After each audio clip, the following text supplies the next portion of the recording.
પંચમહાલ જિલ્લાના ગોગંબા તાલુકાના પાલ્લા કરાડ ડેમની સુપડી પાસેથી અજગર દેખાયું હોવાનું સામે આવ્યું છે। 1 કલાકની ભારે જહેમત બાદ નેચરલ સેવિંગ ફાઉન્ડેશનના યુવાઓએ અજગરને સહી સલામત પકડી જંગલમાં છોડ્યો હતો। મળી આવતી જાણકારી અનુસાર ગોગંબા તાલુકાના પાલ્લા ગામે આવેલ કરાડ ડેમની સુપડી પાસે આવેલ જાળીઓની સાફ સફાઈ ચાલી રહી હતી। તે દરમિયાન જાળી ઝાંખરામાં અજગર જોતા જ સાફ સફાઈ કરતા ડેમના કર્મચારીઓ ગભરાઈ ગયા હતા। ત્યારબાદ ડેમના કર્મચારીઓએ તાત્કાલિક નેચરલ સેવિંગ ફાઉન્ડેશનના યુવાઓ નિલેશ બારિયા, કાર્તિક રાઠોડ અને વિજય ચૌહાણને ટેલિફોનિક જાણ કરતા તેઓ તાત્કાલિક ડેમ ઉપર પહોંચી 1 કલાકની જહેમત બાદ અજગરનું રેસ્ક્યુ કરી સહી સલામત રીતે તેને પકડી વન વિભાગને સોંપ્યો હતો। અંદાજે 10 ફૂટ લંબાઈ અને 13 કિલો વજન ધરાવતા અજગરને વન વિભાગ તેમજ સંસ્થાના યુવાઓએ સંયુક્ત રીતે ખરોડના જંગલમાં છોડી મૂક્યો હતો।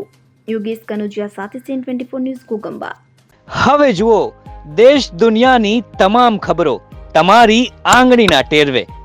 ઉઠાવો મોબાઈલ અને ગૂગલ પ્લે સ્ટોર પરથી ડાઉનલોડ કરો અમારી CN24 ન્યૂઝ મોબાઈલ એપ।